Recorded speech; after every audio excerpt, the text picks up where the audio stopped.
दोस्तों, बहुत समय पहले की बात है। किसी नगरी में एक युवक रहा करता था। वह युवक बहुत ही शर्मीला था। वह इतना शर्मीला था कि जब भी उसके सामने कोई नया व्यक्ति आ खड़ा होता तो वह उससे बात तक नहीं करता था।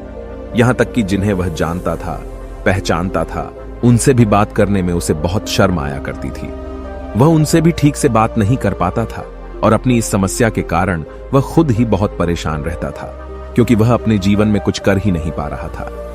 धीरे धीरे समय बीतता गया और समय बीतने के साथ साथ उस युवक की शर्म आने की आदत भी बढ़ती चली गई, जिस कारण वह अत्यधिक निराश रहने लगा, परेशान रहने लगा, चिंतित रहने लगा। उसे यह समझ नहीं आ रहा था कि वह अपनी इस समस्या से किस तरह से छुटकारा पाए। उसके घर वाले भी अब उसकी इस समस्या को लेकर बहुत चिंतित रहने लगे थे।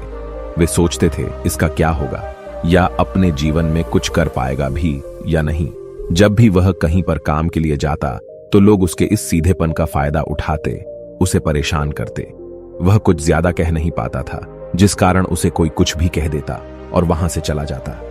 इन्हीं सब कारणों की वजह से उसका मन कहीं भी किसी भी काम में नहीं लगता। वह हर काम को कुछ ही दिनों में छोड़ दिया करता। उसके मन में बहुत कुछ चल रहा था। उसके मन में विचारों के तूफान उठ रहे थे।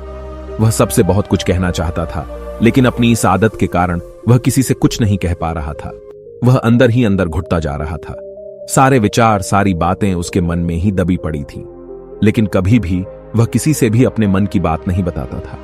जब छोटा सा बच्चा था तब उसे लोग बहुत पसंद करते थे।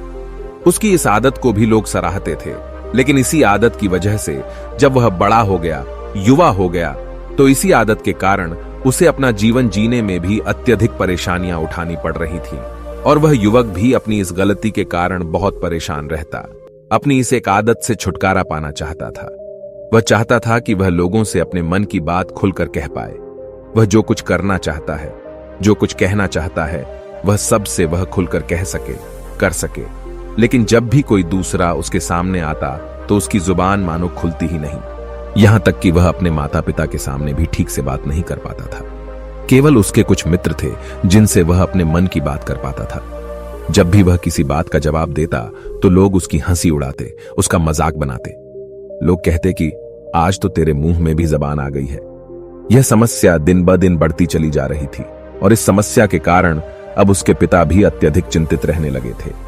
वह चाहते थे कि उनका बेटा भी दूसरों के सामने अपने मन की बात रख सके, लेकिन एक दिन जब अपने उस बेटे को दूसरों के सामने शर्मिंदा होता हुआ देख रहे थे, तभी उन्हें बहुत क्रोध आया और वह अपने बेटे को खरी खोटी सुनाने लगे। उन्होंने उसे इतना डांट दिया कि वह युवा लड़का अत्यधिक क्रोधित हो गया और वहां से बिना कुछ कहे वह वहां से चला गया। शाम हो चुकी थी और अब तक उनका बेटा घर नहीं लौटा था। माता और पिता दोनों बड़े ही चिंतित थे। वे अपने बेटे को वापस घर पर देखना चाहते थे, लेकिन युवा लड़का तो भागते भागते पहाड़ की चोटी पर जा पहुंचा था। वह वहां से नीचे की ओर झांक रहा था और ईश्वर से कह रहा था, हे भगवान, आपने मुझे ऐसा क्यों बनाया? लोग मेरा मजाक उड़ाते हैं, लोग मेरी हंसी उड़ाते हैं। जब मैं इस दुनिया में अपने मन की बात रख ही नहीं सकता, मैं किसी से कुछ कह ही नहीं सकता, तो फिर मैं इस जीवन को जीकर क्या करूंगा? जब भी मैं किसी से कुछ कहने की कोशिश करता हूं तो लोग मेरा मजाक बनाते हैं, मेरी हंसी उड़ाते हैं। यहां तक कि वह मुझसे कुछ भी कहकर चले जाते हैं और मैं उनका जवाब नहीं दे पाता। ऐसा जीवन जीकर मुझे क्या मिलेगा? इसलिए मैं तेरे पास आ रहा हूं। इतना कहकर जैसे ही वह युवक कूदने की तैयारी कर रहा था कि तभी पीछे से आवाज सुनाई पड़ी, बेटा, जान देना तो बहुत आसान है, लेकिन इस जान को तुम वापस नहीं पा सकोगे। जैसे ही यह आवाज उसके कानों में पड़ी, वह पीछे मुड़कर देखने लगा। उसने जैसे ही पीछे मुड़कर देखा, उसने पाया कि एक बौद्ध भिक्षु उसके पीछे खड़े हैं। उन्हें देखकर वह डर सा गया और अपने कदम पीछे खींच लिए और चुपचाप वहां पर खड़ा हो गया। अपनी आदत के कारण वह उनसे कुछ कह नहीं पा रहा था। तभी बौद्ध भिक्षु उस युवक से कहते हैं, बेटा, क्या बात है? आखिर तुम यहां पर क्या कर रहे हो और तुम अपने इस जीवन को क्यों समाप्त करना चाहते हो? यह अनमोल जीवन बहुत कम लोगों को नसीब होता है और तुम्हें यह जीवन व्यर्थ लगता है। इस पर वह युवक कहता है, नहीं नहीं, कुछ नहीं, मैं तो बस यहां पर खड़ा होकर देख रहा था। तभी बौद्ध भिक्षु उस युवक से कहते हैं, बेटा, मैं जानता हूं कि तुम यहां पर क्या करने आए थे। तुम मुझसे कुछ नहीं छुपा सकते, लेकिन मैं चाहता हूं कि तुम अपनी समस्या मुझसे खुद बताओ, तभी मैं उसका समाधान तुम्हें बता पाऊंगा। यदि तुम चाहते हो कि कोई तुम्हारी मदद करे तो उसके लिए पहले तुम्हें ही आगे बढ़ना होगा। यदि तुम चाहते हो कि मैं तुम्हारी समस्या का समाधान करूं तो तुम्हें मुझे अपनी समस्या बतानी होगी, वरना मैं कुछ नहीं कर सकूंगा। उन बौद्ध भिक्षुओं की यह बात सुनकर वह युवक कहता है, नहीं नहीं, मैं ठीक हूं, मैं सच कह रहा हूं। उस युवक की यह बात सुनकर बौद्ध भिक्षु उस युवक से कहते हैं, ठीक है बेटा, यदि तुम नहीं चाहते कि मैं तुम्हारी मदद करूं तो कोई बात नहीं, मैं तुम्हारी बात पर विश्वास कर लेता हूं। लेकिन तुम्हें भी मेरी एक बात पर विश्वास करना चाहिए कि मैं तुम्हारी मदद के लिए ही यहां पर आया हूं। तुम चाहो तो तुम अपनी समस्या मुझे बता सकते हो और मैं तुम्हारी इस समस्या का समाधान भी अवश्य करूंगा। इसका जवाब देते हुए युवक उन बौद्ध भिक्षु से कहता है, नहीं नहीं, मैं ठीक हूं, आप जाइए।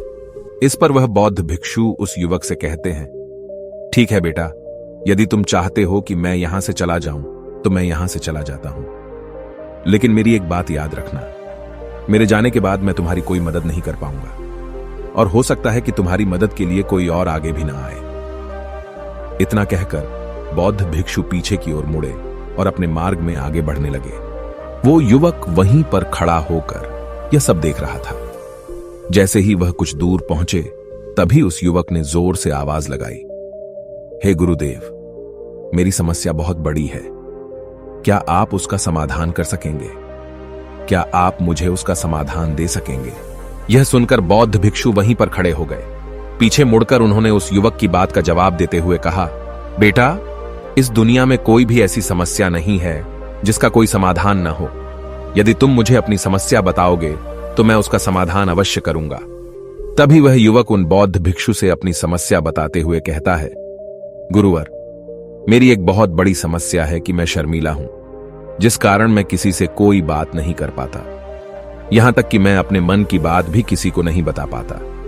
जब भी मैं किसी से बात करने की कोशिश करता हूं तो लोग मेरा मजाक उड़ाते हैं, मेरी हंसी उड़ाते हैं। जब भी मुझे कोई खरी खोटी सुनाता है, उल्टी सीधी बातें करता है, तो मैं उनका जवाब नहीं दे पाता। मैं लोगों की तरह चालाक बनना चाहता हूं, लोगों की तरह बातों का जवाब देना चाहता हूं, अपने मन की बात करना चाहता हूं। मैं इस दुनिया के साथ कदम से कदम मिलाकर आगे बढ़ना चाहता हूं। क्या इसका कोई समाधान है?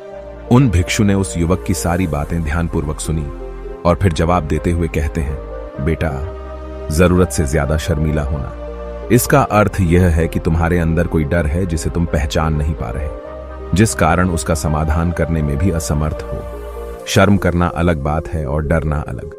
जब हमारे भीतर डर होता है तब हम कहीं भी, किसी से भी कोई भी बात नहीं कर सकते। हमें चारों तरफ केवल डर ही नजर आता है और हम हर जगह से डरते ही रहते हैं, लेकिन इसे शर्माना नहीं कहते। शर्म तो बस एक हद तक तुम्हें चुप रख सकता है। फिर वह बौद्ध भिक्षु उस युवक से कहते हैं, बेटा, तुम सबसे अधिक किससे शर्माते हो?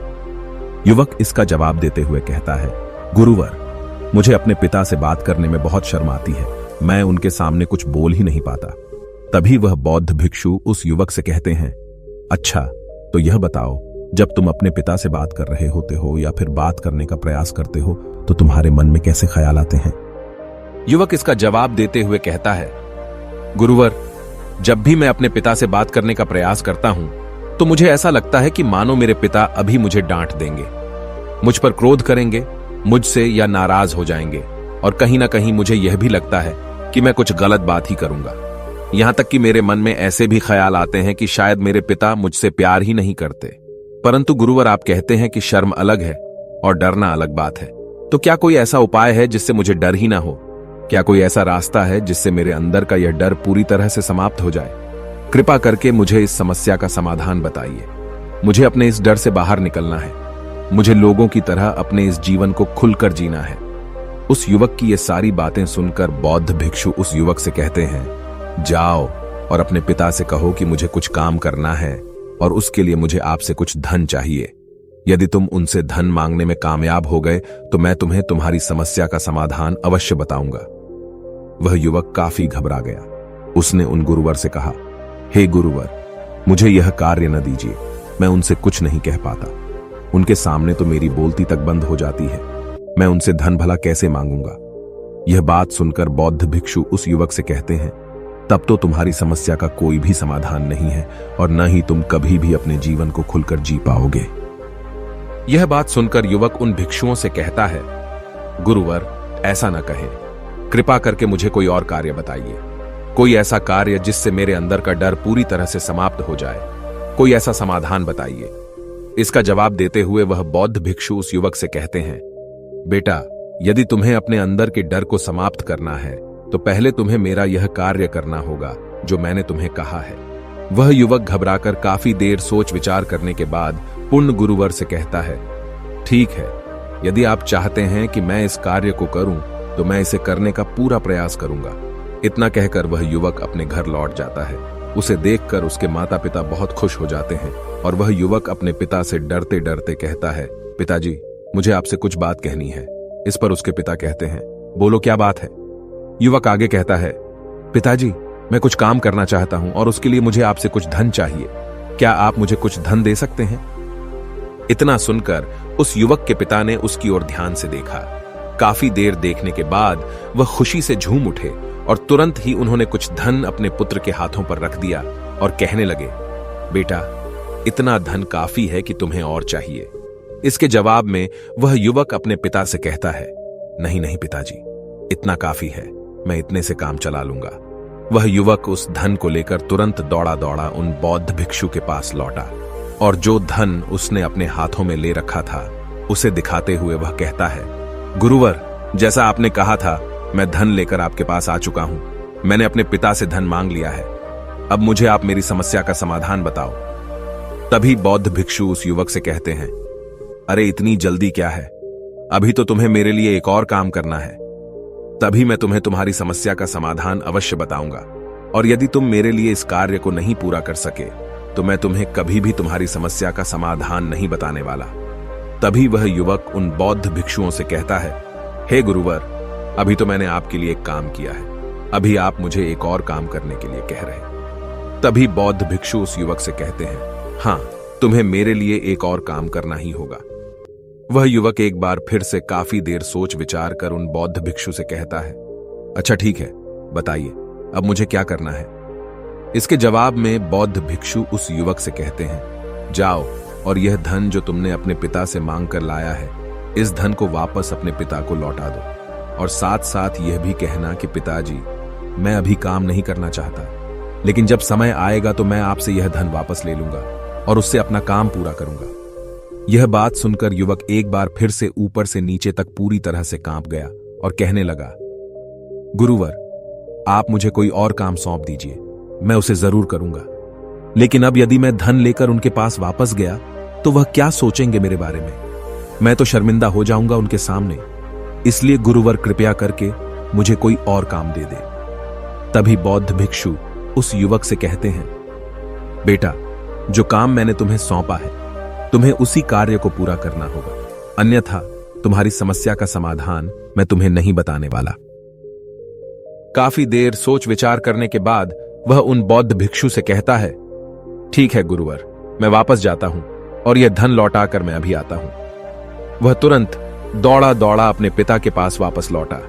उसने अपने पिता से कहा, पिताजी, मैं यह धन अभी नहीं लेना चाहता, अभी यह धन आप मुझसे वापस ले लीजिए। जब मुझे कोई काम पड़ेगा तो मैं आपसे यह धन वापस ले लूंगा। उसके पिता ने उस युवक की तरफ घूर घूर कर काफी देर तक देखा और फिर मुस्कुराते हुए कहने लगे, बेटा, मैं समझता हूं कि किसी भी काम को शुरू करने से पहले हमें उसके बारे में जानकारी इकट्ठा करनी चाहिए। उसके बारे में समझना जरूरी है। कब, क्या, कैसे और कब तक करना है, इसके बारे में भी हमें जानकारी लेनी जरूरी है। कोई भी काम ऐसे ही नहीं शुरू किया जा सकता। उसमें हम सफल होंगे या फिर नहीं, इसका भी अनुमान हमें लगाना पड़ता है। और जब हम इन सभी के बारे में सही जानकारी प्राप्त कर लेते हैं, तभी हमें धन लगाना चाहिए। मुझे बहुत खुशी है कि तुमने यह सही निर्णय लिया है। जब तुम्हें यह समझ में आ जाए कि जो कार्य तुम करने जा रहे हो वह तुम्हारे लिए उचित है, तब तुम चाहो तो मैं तुम्हें यह धन वापस लौटा दूंगा। युवक अपने पिता से यह सारी बातें सुनकर मन ही मन बहुत प्रसन्न था। उसने यह तो उम्मीद तक नहीं की थी कि उसके पिता हंसकर उसे इस तरह से सारी बातें समझाएंगे। वह मन ही मन यह सोच ही रहा था कि तभी उसके पिताजी उसके और करीब आए और अपनी उस युवा बेटे को गले से लगा लिया। जैसे ही उसके पिता ने उस युवक को गले से लगाया, उसको बहुत अच्छा महसूस हुआ। उसका आत्मविश्वास, उसका हौसला और बढ़ता गया। उसके बाद युवक वापस पुण्य गुरुवर के पास लौटा और कहने लगा, गुरुवर, जैसा आपने कहा था मैंने बिल्कुल वैसा ही किया है। मैंने धन अपने पिता को वापस कर दिया है। अब तो कृपया करके मुझे मेरी समस्या का समाधान बता दीजिए। तभी बौद्ध भिक्षु उस युवक की तरफ देखकर मुस्कुराते हैं और इस युवक से कहते हैं, बेटा, इतनी जल्दी क्या है? अभी तो तुम्हें मेरे लिए एक और काम करना ही पड़ेगा। वह युवक कहता है, महाराज, आप आखिर मुझसे बार बार इस तरह से काम क्यों करवा रहे हैं? क्या आपके पास मेरी समस्या का कोई समाधान नहीं है? कहीं आप मुझे बेवकूफ तो नहीं बना रहे? जिस तरह से लोग मुझे बेवकूफ बनाते हैं, क्या आप भी मेरे साथ वही तो नहीं कर रहे? आपने कहा, जाओ अपने पिता से पैसे मांग कर लाओ। मैंने पैसे मांग कर लाए।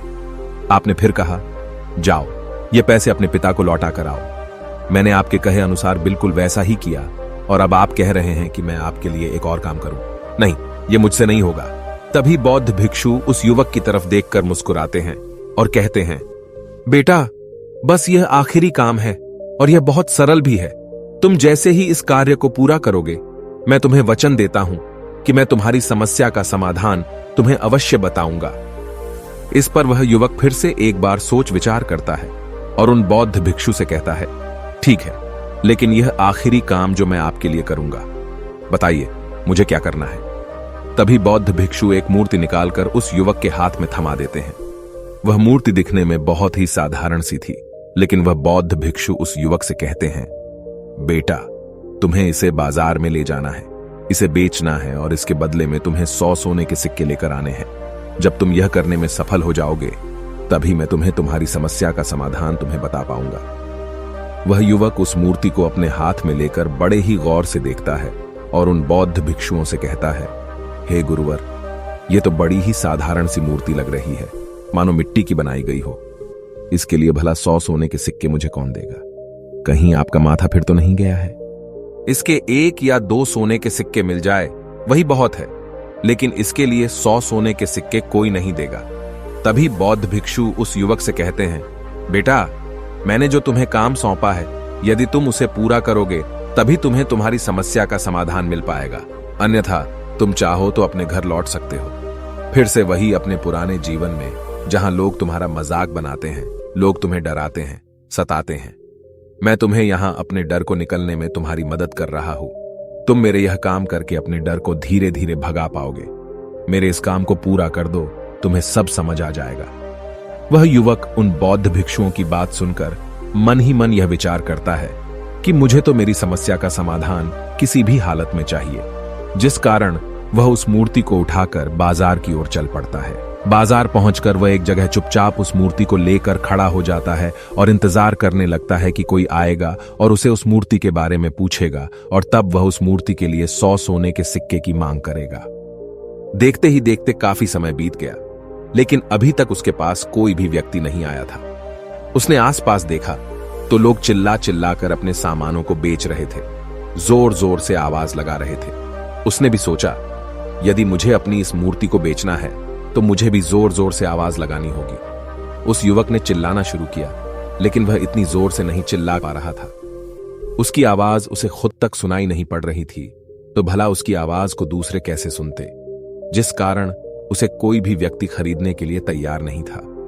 धीरे धीरे शाम का समय हो चुका था और उस व्यक्ति को यह डर था कि कहीं वह बौद्ध भिक्षु वहां से कहीं चला न जाए, अन्यथा उसे उसकी समस्या का समाधान कौन देगा। यह सोचकर उसने जोर जोर से आवाज लगानी शुरू की कि 100 सोने के सिक्के में यह मूर्ति ले लो। उसकी आवाज सुनकर लोग उसके पास आने लगे और उससे यह सवाल करने लगे, इस मूर्ति में ऐसा क्या है जो तुम इसके लिए 100 सोने के सिक्कों मांग रहे हो? इसके अंदर ऐसा कुछ तो खास होगा ही। युवक काफी देर सोच विचार कर उस युवक से कहता है, नहीं नहीं, मुझे कुछ नहीं पता, मैं तो बस यह मूर्ति यहां पर बेचने आया हूं। तभी उसमें से एक युवक उस युवक से कहता है, अगर ऐसी बात है तो इस मूर्ति को कोई नहीं खरीदने वाला। आखिर इस मूर्ति में ऐसा क्या खास है जिसके लिए तुम सोने के सिक्के की मांग कर रहे हो? यह तो तुम्हें बताना ही पड़ेगा। धीरे धीरे कई लोग उसके पास आए और सभी ने बस एक ही सवाल किया, आखिर इस मूर्ति में ऐसा क्या खास है, ऐसी क्या बात है जिसके लिए तुम सोने के सिक्के की मांग कर रहे हो? उस युवक ने से बातचीत की, उन्हें समझाने की कोशिश की, कई प्रयत्न किए, लेकिन कोई भी उस मूर्ति को 100 सोने के सिक्के देकर खरीदने के लिए तैयार नहीं था। वह निराश हो गया। उसे कुछ समझ नहीं आ रहा था कि वह क्या करे। तभी बाजार में उसने देखा कि कुछ लोग अपने सामानों की खासियत बता रहे हैं। उसे बेचने के लिए उसकी खास खास बातों के बारे में लोगों को समझा रहे हैं। यह देखकर उसने भी सोचा कि मुझे भी इस मूर्ति की कुछ खासियत लोगों को बतानी होगी। उसने फिर एक बार जोर जोर से आवाज लगानी शुरू की। समस्या का समाधान निकालने वाली मेरी गुरु की इकलौती मूर्ति, जो इस दुनिया में केवल एक ही है, जिसके पास भी यह मूर्ति होगी, उसके घर में कोई समस्या नहीं होगी। यह मूर्ति उस समस्या का समाधान तुम्हें अवश्य बताएगी। यह सुनकर लोग उसके पास पहुंचने लगे और उसे यह सवाल करने लगे, क्या सच में यह मूर्ति जिसके पास होगी उसके पास कोई समस्या नहीं होगी? क्या सच में यह सभी समस्याओं का समाधान करती है? इसका जवाब देते हुए युवक कहता है, हाँ, सभी समस्याओं का समाधान कर देती है। यदि आप इस मूर्ति को ले जाते हैं, आपके घर में कोई भी समस्या होगी तो उसका समाधान यह आपको अवश्य बताएगी। चाहे कोई भी समस्या हो, कैसी भी समस्या हो, कैसी भी परिस्थिति हो, आपको इसका समाधान अवश्य मिलेगा। इतना सुनने के बाद अब वही एक मूर्ति सबको चाहिए थी। उस मूर्ति के दाम लगाने लगे। कोई उसे 200 सोने के सिक्के तो कोई 400, कोई 600 तो कोई 1000 सोने के सिक्के देने के लिए तैयार था। उस मूर्ति की कीमत लगातार बढ़ती जा रही थी। जैसे जैसे लोगों को पता चलता जा रहा था कि यह मूर्ति लोगों की समस्या का समाधान करती है, लोग उसे किसी भी कीमत पर खरीदने के लिए तैयार हो गए थे। अब वह युवक भी आत्मविश्वास के साथ और जोर से चिल्ला रहा था। लोगों को उस मूर्ति के बारे में समझा रहा था, बता रहा था। अब उसके मन में कोई डर नहीं था। वह लोगों को उस मूर्ति के बारे में पूरे आत्मविश्वास के साथ, बिना घबराए, उस मूर्ति की खासियत बताने में लगा हुआ था, जिस कारण लोग उस पर भरोसा कर रहे थे। और वह भरोसा लोगों की नजरों में नजर भी आ रहा था। जैसे जैसे अंधेरा होता गया, लेकिन लोगों की भीड़ मानो कम होने का नाम ही नहीं ले रही थी। लोग उस मूर्ति को खरीदना चाहते थे। उस युवक ने जोर से आवाज लगाई कि मुझे क्षमा करें, यह मेरे गुरु की मूर्ति है और मैं इसे बेचना नहीं चाहता। इतना कहकर वह युवक उस मूर्ति को लेकर वापस खाली हाथ लौट आया और उन गुरुवर के पास पहुंचा और उन गुरुवर से कहने लगा, हे गुरुदेव, आपका बहुत बहुत धन्यवाद। इस मूर्ति ने मेरी समस्या का समाधान कर दिया। मुझे समझ में आ गया कि मेरी क्या समस्या थी। हालांकि मैं इसे बेचकर सोने के सिक्के तो आपके लिए नहीं ला पाया, लेकिन मुझे मेरी समस्या का समाधान अवश्य मिल गया। आपका बहुत बहुत धन्यवाद। इस बात को सुनकर बौद्ध भिक्षु उस युवक से कहते हैं, बेटा, मैंने तुम्हारी समस्या का समाधान नहीं किया है। तुमने तो खुद ही अपनी समस्या का समाधान किया। अपनी समस्या तुमने खुद ही सुलझाई है। तुम्हारे मन में हजारों सवाल थे।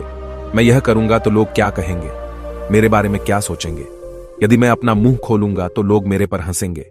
यदि मैंने मुंह खोला तो मैं कुछ गलत ही करूंगा। ऐसे कई सारे विचार तुम्हारे मन में थे।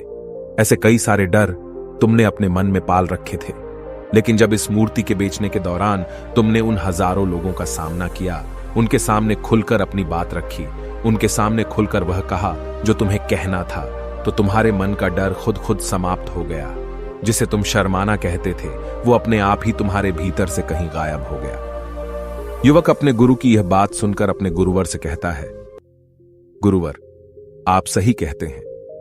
आपने आज मेरे मन में वो विश्वास जगा दिया है जिसे मैं अब अपने जीवन में कुछ भी हासिल कर सकता हूं। आपका बहुत बहुत धन्यवाद। डर को धीरे धीरे खत्म करने से ना ही आपको शर्म आएगी और ना ही डर लगेगा।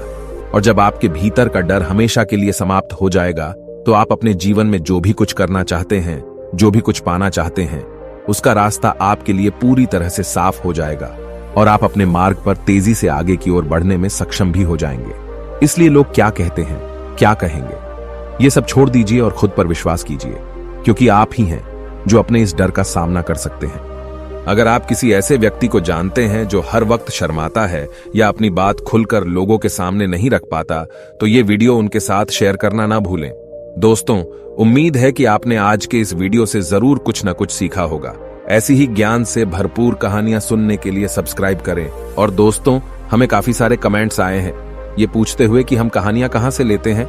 हमने इस बारे में सोचकर अपने मेंबर्स को ये कहानियां देने का फैसला किया है।